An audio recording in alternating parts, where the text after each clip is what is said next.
क्या आपको blouse cutting में प्रॉब्लम आती है, शोल्डर गिरते हैं, गला उतरता है या फिर आपका पल्ले छोटे बड़े क्यों हो जाते हैं, आर्मोल छोटा बड़ा क्यों हो जाता है, स्लीव कटिंग में प्रॉब्लम आती है, तो सारी आज प्रॉब्लम सॉल्व हो जाएगी। मैं आपको 5 ऐसे कारण बताऊंगी जिसमें आपको प्रॉब्लम आती होगी और 5 ऐसे समाधान बताऊंगी जिससे आपकी प्रॉब्लम बिल्कुल जड़ से ख़त्म हो जाएगी। So guys, welcome back to my channel. Guys, आज मैं आपको सिखाऊंगी कि ब्लाउज़ के कंधे क्यों गिरते हैं, सारी समस्या का समाधान बताऊंगी, किस 5 कारणों से हमारे ब्लाउज़ के कंधे गिरते हैं। तो हम शुरू से ब्लाउज़ की कटिंग करेंगे। तो आज हम करेंगे इस ब्लाउज़ की कटिंग। ये 2 ब्लाउज़ हैं। एक ब्लाउज़ की कटिंग की वीडियो सेकंड चैनल पे आएगी, एक ब्लाउज़ की कटिंग की वीडियो इस चैनल पे आएगी, ठीक है। तो मैं ग्रीन वाले की करती हूँ, इसको मैं हटा दे रही हूँ। इसकी वीडियो सेकंड चैनल पे डालूंगी मैं, ठीक है। तो ग्रीन वाले की करते हैं कटिंग। कपड़े को फोल्ड कैसे करते हैं ठीक से अच्छे से समझे। पहले जो बिगनर्स हैं उनके लिए मैं डिटेल में बताती हूँ ताकि हर किसी को ये वीडियो अच्छे से समझ में आए। तो जब भी आप फ्रंट ओपन का आगे की हुक वाला ब्लाउज कटिंग करते हैं ना, तो ये कपड़ा हमें ऐसे बिछाना होता है, इस तरीके से, ठीक है। ये किनारी होती है हर कपड़े में, इसे लंबाई बोलते हैं। ये पहचान है कि ये हमारी लंबाई है, इस तरीके से, ठीक है। ये चौड़ाई है। अगर मैंने बोला कि चौड़ाई में कपड़े को फोल्ड करें तो मतलब आपको ऐसे फोल्ड करना है। ये आप देख सकते हो, इस तरीके से आपको कपड़ा फोल्ड करना है। और अगर मैंने कहा आपको लंबाई में फोल्ड करना है, और अगर मैं कहती हूँ जैसे पैंट की कटिंग में लंबाई में कैसे फोल्ड करें कपड़ा, तो लंबाई में ऐसे बोलते हैं, लेकिन ब्लाउज में हमें चौड़ाई में फोल्ड करना है। एक चीज़ और क्लियर कर दूँ, फ्रंट और बैक दोनों पार्ट एक साथ कट ना करें, कपड़ा ज़्यादा वेस्ट होता है। क्योंकि स्लीव के लिए अगर छोटी स्लीव तो बन जाएगी इजीली, लेकिन बड़ी स्लीव कैसे बनेगी। तो इसीलिए इस तरह से कटिंग करें कपड़े की, कपड़ा कम वेस्ट होगा और ज़्यादा से ज़्यादा बचेगा, जिससे आपको गले की पट्टी के लिए कपड़ा कम नहीं पड़ेगा, ठीक है। तो अब पहले मैंने कस्टमर से वॉश करने के लिए बोल दिया था क्योंकि ये प्योर कॉटन का कपड़ा है और ये हमेशा सुखड़ता है। तो पहले मैंने ये वॉश करवा लिया है, प्रेस मैंने किया है। तो कपड़ा मैंने चौड़ाई में फोल्ड किया, समझ आया आपको यहाँ तक। डबल फोल्ड नीचे की ओर से इस तरह से डबल रहेगा। हमेशा इस साइड से, हमारे राइट हैंड साइड से ड्राफ्टिंग स्टार्ट करनी है, ठीक है। मतलब इस जगह से हमें कमर का भाग लेना है और इधर हमने शोल्डर का, तभी तो कपड़ा कम वेस्ट होगा। अब मैं आपको पास से सिखाती हूँ, ठीक है। यहाँ से लेंगे हम लंबाई, ये आप देख सकते हैं, यहाँ से डबल फोल्ड किया। अब हमने, अगर यहाँ से कपड़ा तिरछा है तो आप पहले सीधा कर लें इस तरीके से। हम लेंगे यहाँ से रेडी लेंथ। कस्टमर की रेडी लेंथ है 15 इंच ब्लाउज की, तो मैं 1.5 इंच एक्स्ट्रा लूँगी, 16.5 पे निशान लगाऊंगी, 1.5 इंच एक्स्ट्रा, ठीक है। अब साइड से किनारी का कपड़ा हम छोड़ देंगे, हुक आई में चला जाता है, इसे छोड़ देंगे। शोल्डर, एक वीडियो में मैंने बताया है आपको शोल्डर निकालने का तरीका, फुल शोल्डर से कैसे शोल्डर हमने निकालना है। नॉर्मली हम 5.5 रख देते हैं तो ठीक आ जाएगा आपका 5.5 में भी। आर्मोल लेंगे 6 इंच पे, फिर उसके बाद यहाँ पे लगाएंगे चेस्ट का 4th पार्ट। मेरे मेजरमेंट में है 38 इंच, 38 का चौथाई भाग करेंगे। चेस्ट साइज कितना भी हो, जैसे मान लीजिए 40 है तो इस तरह से 10 आ जाएगा, अगर 44 है तो 11 आ जाएगा। मतलब जो भी है चेस्ट का 4th पार्ट आपको करना है, ठीक है। कोई भी साइज हो, आपको मेथड सीखना है, रट्टा नहीं सीखना है। तो यहाँ पे मैं लूँगी कस्टमर के हिसाब से 9.5, किनारी छोड़ते हुए।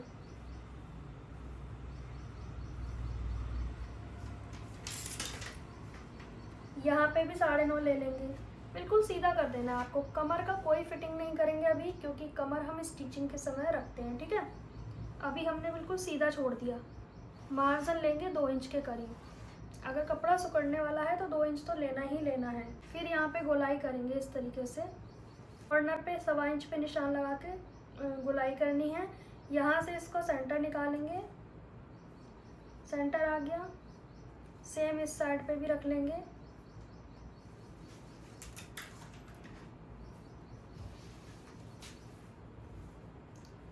ये वाला, ठीक है। अब ऐसे गोलाई करेंगे। दूसरी गोलाई कैसे करनी है, मुझे हमेशा कमेंट आते हैं गोलाई बताइए, तो यहाँ पे आपको क्या करना है, जिस तरफ से आपको कंफर्टेबल पड़े उस तरफ से गोलाई करें। ऐसा नहीं है कि दूसरी साइड था तो, क्योंकि मुझे भी अनकंफर्टेबल होता है, मुझे इस साइड से गोलाई करना इजी रहता है, लेकिन मैं वीडियो की वजह से इस साइड से करती हूँ, लेकिन मैंने घुमा लिया है। ठीक है, आप भी ऐसा कर सकते हो, कोई बड़ी बात नहीं है। फिर यहाँ से 1/2 इंच यहाँ से बाहर की ओर ऐसे करेंगे तिरछा।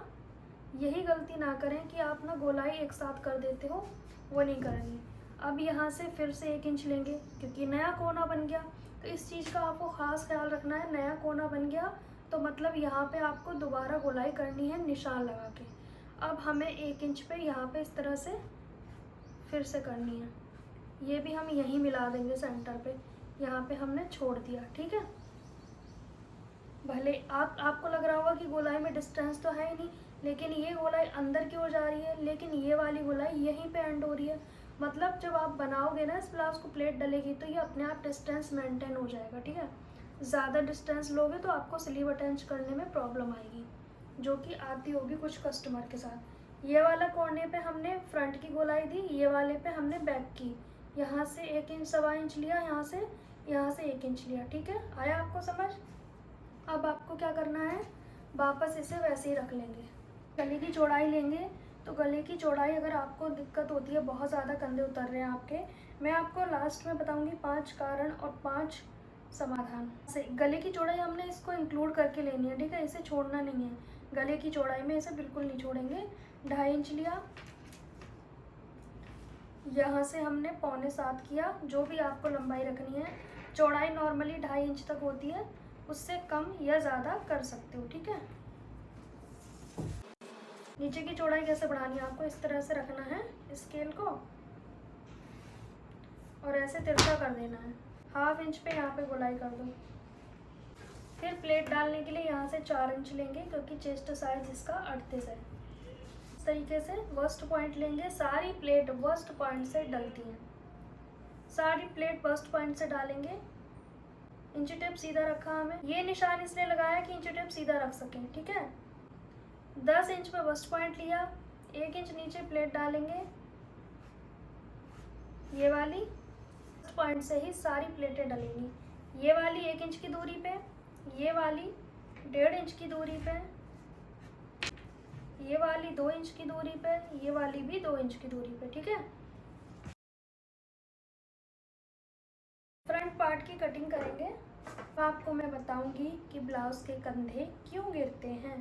कारण पहला, शोल्डर आपने लिमिट से ज़्यादा ले लिया, डीप नेक है और आपने शोल्डर ले लिया 6, 6.5, 7, तब प्रॉब्लम आती है। पहला कारण। ठीक है, दूसरा कारण, ये जो आर्म होल है, आर्म होल आप नापते नहीं हो, लूज रह जाता है। ये आप देख सकते हो, जैसे मुझे स्लीव रखनी है जिस हिसाब से, उसके हिसाब से मेरा आर्म होल परफेक्ट आ रहा है। दूसरा कारण ये कि आप आर्म होल ज़्यादा ले लेते हैं, ये लूज़ रह जाता है, इस कारण से भी शोल्डर गिरते हैं। तो मुझे रखना है स्लीव का आर्म होल 8 इंच, मतलब 16, तो मुझे 8 इंच चाहिए, लेकिन ये होना चाहिए 9 के करीब।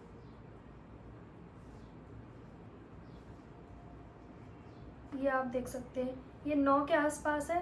1/2 इंच यहाँ जाएगा, 1/2 इंच ये प्लेट डालने में ऐसे आएगा। ठीक है, मतलब आधा इंच यहाँ कम हो जाएगा प्लेट डालने से, आधा इंच यहाँ कम हो जाएगा। जब ये सिलाई आएगी ना, ये वाली सिलाई आएगी, तो इतना ये इसमें चला जाएगा, तो मुझे मिल जाएगा यहाँ पे ये 8 इंच का आर्म होल, क्योंकि मेरा स्लीव का आर्म होल 8 इंच पे रहेगा। आया समझ में? 2 कारण। तीसरा कारण ये है कि आपने यहाँ पे ये चीज़ कम ले ली, मतलब ये ज़्यादा भी नहीं होनी चाहिए, ये कम भी नहीं होनी चाहिए। जैसे मुझे चाहिए 8 और ये है 7.5, तो ये टाइट रहेगा, फिर ये चीज़ ऐसे बाहर की ओर जाएगी ऐसे, क्योंकि ये चीज़ टाइट होगी तो ये ऐसे जाएगी बाहर की ओर। ठीक है, 3 कारण आपको समझ में आए। चौथा कारण, ये चीज़ आप देख सकते हो, इसकी चौड़ाई 2.5 से ज़्यादा नहीं रखनी है। अगर आपको इसकी चौड़ाई ज़्यादा रखनी है, 3 इंच 4 इंच जितनी भी, तो ये चीज़ कम करनी पड़ेगी। ये जो पट्टी है इसको कम करना पड़ेगा, ये ज़्यादा चौड़ी आपको नहीं पहननी है फिर। ठीक है, ये हो गया। 5वां कारण मैं आपको बताती हूँ।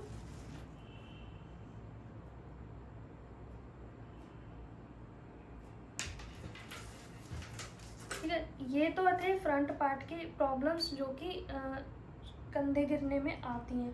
कुछ कारण हमारी स्लीप्स में होते हैं, कुछ कारण हमारी बैक पार्ट में होते हैं। आगे चल के मैं आपको बताऊंगी, पहले मैं इसकी कटिंग कर लेती हूँ, क्योंकि कई कारण से हमारा शोल्डर गिरता है, कंधा गिरता है, बहुत सारे कारण होते हैं जो अब बैक पार्ट और स्लीप्स में भी बताऊंगी मैं आपको। फ्रंट में यही कारण थे, ये चौड़ाई ज़्यादा रख देना, ये कम ज़्यादा कर देना, ये छोटा बड़ा कर देना, तो यही सारे कारण होते हैं। ठीक है,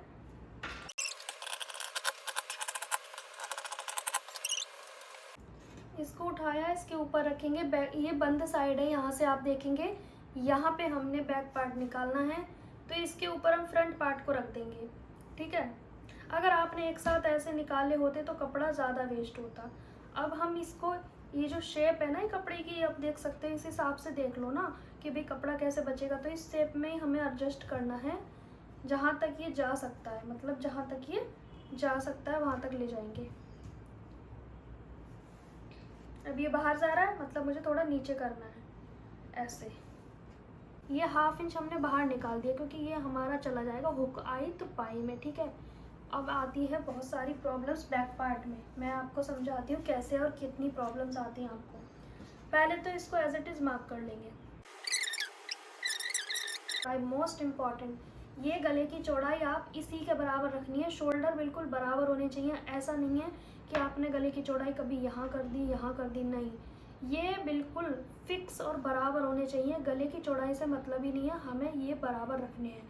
ये कम ज़्यादा होंगे तो ये, मान लो आपके यहाँ पे गले की चौड़ाई है ये वाली, ठीक है, तो ये ऐसे जाएगा, ये ऐसे, क्योंकि आप तो शोल्डर जॉइंट करोगे ना, तो ये कहाँ पे जा रहा है, ये देखना ऐसे आ रहा है ना, यही रीज़न है। इसको जहाँ जा रहा है इसे वहीं जाने दो ना, इसे छेड़ना ही नहीं है। अब आपको समझ आया, इसे मैंने बिल्कुल एज इट इज़ उतार लिया। 2 निशान लगाए, एक ये वाला, एक ये वाला जो इम्पोर्टेंट है। बाकी निशान है उसका भी मैं आपको सोल्यूशन बताऊंगी क्यों लगाए हैं। अब क्या करते हैं, कुछ लोग इसको पूरा कट करके निकाल लेते हैं। हमें अभी कट करना ही नहीं है। रीज़न मैं आपको बताती हूँ।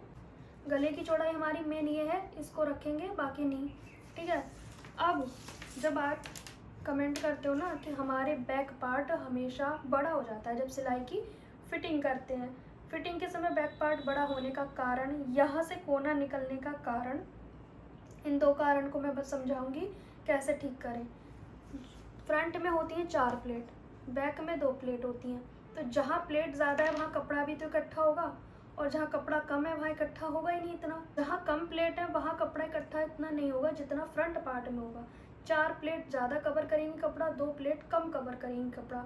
तो 2 प्लेट की जो हमारी कमी है बैक पार्ट में, उतना हम कम करके चलेंगे। अब कैसे, ये हमारा मेन निशान है, ये वाला। हमको क्या करना है, यहाँ से 1/2 इंच कम कर देंगे लंबाई। जैसे मैंने 16 रखी थी, तो मैं यहाँ पे इस ब्लाउज़ में सिर्फ 16 रखूँगी। उसमें 16.5 थी, इसमें हम 16 रखेंगे। 1/2 इंच छोटा रखेंगे बैक पार्ट को लंबाई में। आया समझ। फिर यहाँ से भी 1 इंच चौड़ाई में कम करना है, ये वाला हिस्सा। चौड़ाई और लंबाई दोनों ही कम करनी पड़ती हैं जब भी आप बैक पार्ट की कटिंग करें कि कस्टमर की। तो इसके बीच में सेंटर पे 4 इंच पे आया, ठीक है। फिर 6 इंच तक मैं इसकी लंबाई रखूँगी। ये चौक बहुत ख़राब आ गया इस बार। लंबाई लेंगे 7 रखनी है मुझे, जैसे कि थोड़ी सी चौड़ाई नीचे की बढ़ा दी है मैंने, 2.25 इंच तक कर दी है, क्योंकि पाइपिंग वाला नहीं तो बहुत छोटा लगेगा गला, वो अच्छा नहीं लगेगा। हम इसको पाइपिंग वाला बनाएंगे, पाइपिंग की वीडियो भी मैं डिटेल में समझाऊंगी, ठीक है भाई। मेरी वीडियो डिटेल में रहती है क्योंकि मुझे अच्छे से समझाना होता है। मुझे आप लोगों का टाइम वेस्ट नहीं करना, ना अपना ना आपका, ठीक है। अब एक चीज़, यहाँ पे कोना क्यों निकल आता है, तो पहले तो मैं इसे कट कर लूँ, फिर मैं आपको बताऊंगी कोना क्यों निकलता है। प्रॉब्लम आती है कि कोना क्यों निकल आता है। तो क्यों निकल आता है, क्योंकि जब आप ये प्लेट डालोगे तो कोना तो निकलेगा ही निकलेगा। आपको क्या करना है, जितनी चौड़ी ये प्लेट डालनी है उतना ये छोड़ देना है। उसके बाद आपको यहाँ से ऐसे निशान लगाना है 1/2 इंच, ऐसे तिरछा कर देना है। आप प्लेट डाल लो, बिल्कुल स्ट्रेट आएगा। छोटी छोटी कमियां हैं जो कि ठीक करनी है आपको, तो इस तरीके से प्लेट डालोगे तो बिल्कुल स्ट्रेट आएगा, क्योंकि प्लेट डालने से भी कोना तो निकलेगा ना। स्लीव की कटिंग करने के लिए हम इसको 4 फोल्ड में रखेंगे कपड़े को। ये आप देख सकते हो, जो हमारा कपड़ा है इसी को हम ऐसे कर देंगे। साइज़ है उसके हिसाब से जॉइंट आएगा, मेरे में थोड़ा सा ज़्यादा नहीं आएगा। स्लीव की लंबाई है 8 इंच, तो मैं यहाँ पे 9.5 रखूँगी। मतलब पहले तो 1.5 इंच हम नीचे छोड़ देंगे तुरपाई के लिए, इस तरीके से तुरपाई के लिए छोड़ना है, ठीक है। अपनी और बंद साइड लेनी है हमेशा जब आप स्लीव कट करें। अगर आपने ऐसे कटिंग कर दी तो स्लीव के 4 टुकड़े हो जाएंगे, वो नहीं करना है आपको। ऐसे किया हमने, 1.5 इंच फोल्ड हो जाएगा ये इस तरीके से। तुरपाई वाली है, साड़ी वाले में हम नहीं करते हैं इस तरीके से, ठीक है। अब स्लीव की लंबाई 8 इंच है, तो मैं 8.5 लूँगी। तुरपाई का अलग है हमारा, यह 1/2 इंच एक्स्ट्रा, क्योंकि यहाँ से हमारा जाएगा ना, सिलने में जाएगा। बाजू जब जोड़ेंगे तो 1/2 इंच कम हो जाएगी ना स्लीव, इसलिए। अब 3 इंच पे एक और निशान। जब भी आप इस तरह की बड़ी स्लीव बनाएं 3 इंच डाउन करना है। छोटी स्लीव में कितना डाउन करते हैं मैं किसी और वीडियो में आपको बताऊंगी। तो फिलहाल 3 इंच। यहाँ से गोलाई का आधा, कस्टमर की गोलाई है 13 इंच। ये वाली जो गोलाई होती है ना, ये 13 इंच है, तो मैं यहाँ पे 6.5 इंच कर दूंगी। आधा जो भी है उसका हाफ करना है, आधा करना है। आर्मोल है 16, तो मैं 8 इंच पे लूँगी, ठीक है। अब आप देखेंगे मार्जिन के लिए कपड़ा कम पड़ रहा है, तो हम मार्जिन के लिए इसमें जोड़ लेंगे, कोई बड़ी बात नहीं है। यहाँ तक 2.5 इंच, फिर इन दोनों के बीच में एक निशान, इस वाले को यहाँ मिला देंगे, इस वाले को यहाँ मिला देंगे, ऐसे। पहले दोनों आर्मोल की गोलाई की कटिंग कर लेंगे। आपको जॉइंट लगाना है तो बाद में भी करें, क्योंकि आप अगर भूल जाते हैं तो आप बाद में करें। मेरा मतलब जहाँ तक मुझे गोलाई कट करनी है वहाँ तक मेरा मार्जिन है, उसके बाद मुझे जॉइंट करना है, ठीक है। यहाँ पे कट लगाएंगे क्योंकि हमें जितना फोल्ड करना है।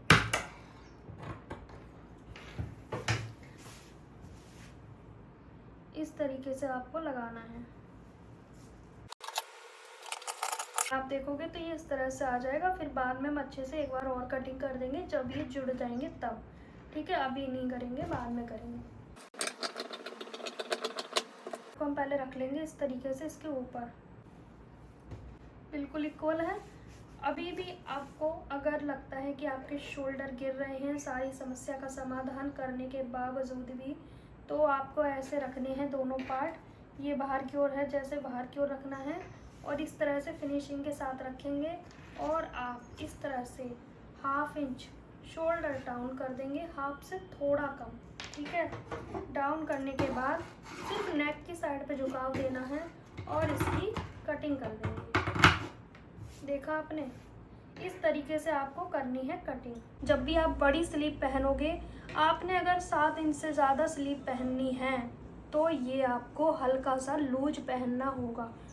लूज चल जाएगा, टाइट नहीं चलेगा। ये एक कारण हो सकता है आपके कंधे का गिरने का, ठीक है। तो यहाँ से लूज पहनना है आपको। यहाँ से अगर बाजू यहाँ से भी टाइट है तो ये ऐसे ऐसे इस तरह को खींचेगी, ठीक है। तो यहाँ से भी आपको हल्का सा लूज पहनना है, बिल्कुल कसा हुआ फिट नहीं पहनना है यहाँ से, ठीक है। ये बड़ी स्लीव की प्रॉब्लम आती है, छोटी स्लीव के ब्लाउज में कोई प्रॉब्लम ही नहीं आती है।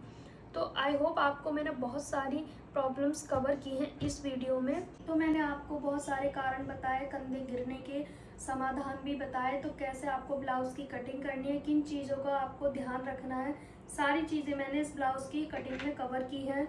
अगर और भी कोई प्रॉब्लम आ रही है तो आप मुझे कमेंट करके ज़रूर पूछें। तो इस तरह से आपको ब्लाउज़ की कटिंग करनी है, बिल्कुल परफेक्ट कटिंग होगी आपकी और बहुत ही अच्छे से आपका ब्लाउज़ बनेगा। इस तरीके से आप कटिंग कीजिएगा। आई होप आपको ये वीडियो अच्छा लगा होगा। वीडियो को लाइक शेयर तो ज़रूर करें और चैनल को सब्सक्राइब ज़रूर करें। और इस ब्लाउज़ की पाइपिंग की वीडियो देखनी है तो आप सेकंड पार्ट में पाइपिंग की वीडियो ज़रूर देखें, क्योंकि मैं डिटेल में बताऊँगी, डिटेल में समझाऊँगी, फिर वीडियो बड़ा हो जाएगा तो बोरियत आपको भी होगी, है ना। तो मैं सोच रही हूँ कि सेकंड पार्ट में आपको मैं पाइपिंग की वीडियो शूट करके दिखाऊं, क्योंकि मुझे कमेंट भी आ रहा है बार बार कि कॉटन के ब्लाउज़ में पाइपिंग की वीडियो ज़रूर डालें। तो मैं अब सेकंड पार्ट में आपको पाइपिंग लगाना सिखाएंगे नेक पे, ठीक है। तो अब इसको यहीं पे छोड़ते हैं, मिलेंगे सेकंड पार्ट में। Bye bye.